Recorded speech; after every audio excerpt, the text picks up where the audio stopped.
Hi, I'm Kim. You're watching Kim Wilson TV. My channel is dedicated to helping victims of narcissistic abuse get free and stay free. Before we get going with today's video, I just want to do a special call out to Tatum. Tatum, thank you so much for your donation to our PayPal account. Um, it's not new. It's not new, but it works, so we've got sound again. Thank goodness. Thank you so much, Tatum. There is a topic that's come up over and over again at the channel, in the comments and emails. Targets, victims, survivors absolutely suffering in a grave state of mind fuckery by the fact that the narc has just skipped on and now, at rapid speed, is getting married.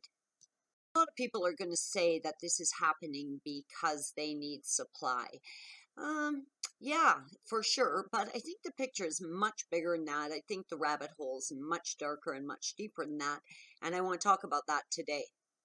I think we'd all agree that narcs can find supply. There's no limit to the lies they'll tell, the deception, the masks that they'll create, the mirroring that they will initiate to trap a new victim. So supply is going to be readily available to them, even if they've got to fall back on some low-grade backup supply out of the narc harem. The supply is there, but marriage is different from supply. And I think really understanding that this is a whole different contractual agreement than just picking up some one-night stand narc supply. I think it's going to maybe help shed a little bit of light, because I know so many of you have been deeply, deeply hurt by this. Really a painful situation when you've been treated so horribly, had your life ruined, been dumped, discarded, kicked to the curb, and now all of a sudden the ink's not dry on your divorce papers and the narc is announcing their marriage. As painful as this is some pretty thick icing on an already really big cake, but you need to internalize this, because this is the fact. The narc is not happier with the new supply. The narc is not in love with the new supply. The narc doesn't care more about the new supply. In fact, the narc could maybe even care a whole lot less about the new supply, but is marrying them to hurt you. The narc never marries for love, for commitment, for a long-term relationship. This is a fallacy. This is a tool of deceit. This is not real.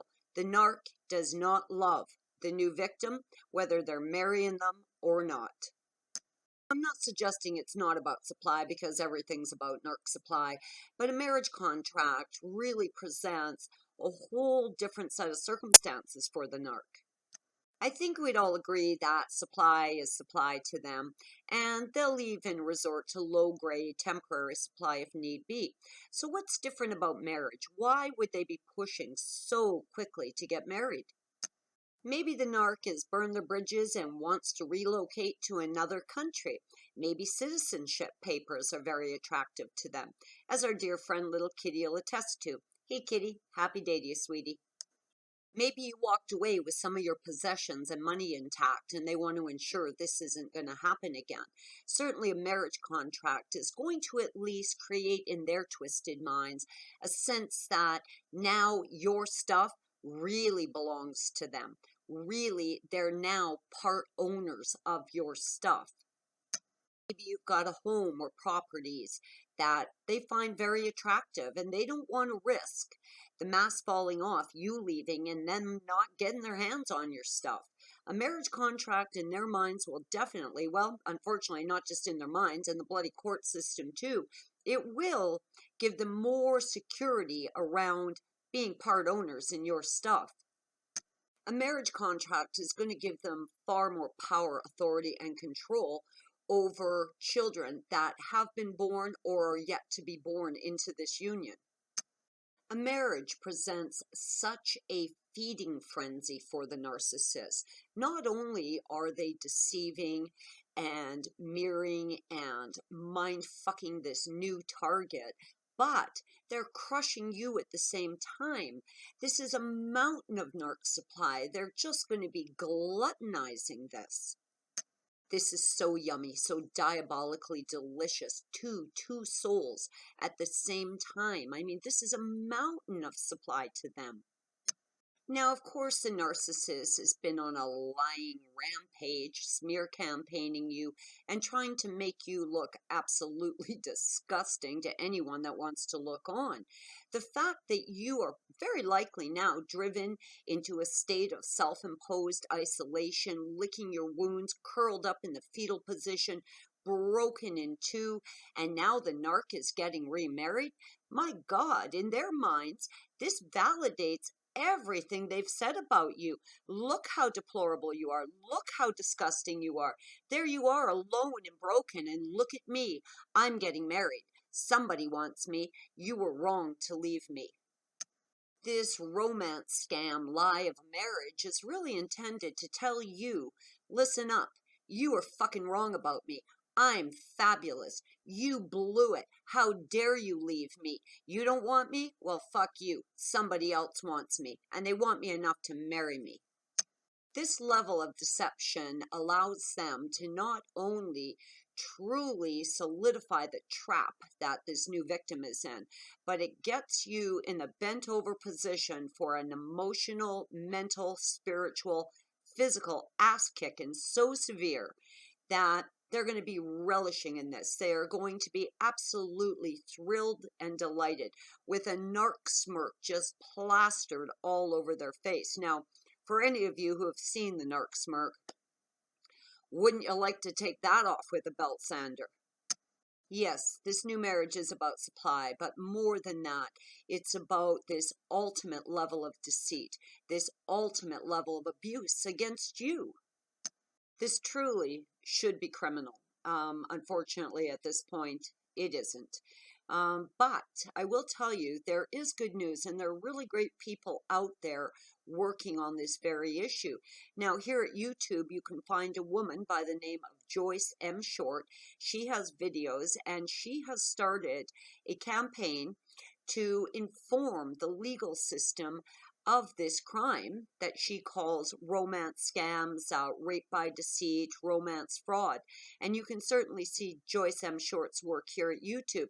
In fact, Joyce has been a visitor here at the channel and has been gracious enough to leave comments for all of us. Fortunately, this insidious form of abuse is not exactly mainstream, but there are people out there working on this and really trying to get this out to the public. Sadly, for so many of you, I realize that this is too little too late, but I do want you to know that this form of abuse, this level of suffering has not gone completely ignored, and there are people rallying to try and put an end to this, at least slow this horrible, disgusting. There are people out there trying. Why did the narc need to hit you so hard? Why would they stoop to this? Because you're a better person than they are, because their darkness wants to consume your light. Don't give them one more second of your thought. I know this is a heartbreaking situation, but the reality is you're better off without them. They've done you a favor that could potentially save your life in the long run. You're enlightened, you have a sense of morality and integrity so far superior to theirs, they simply can't stand it.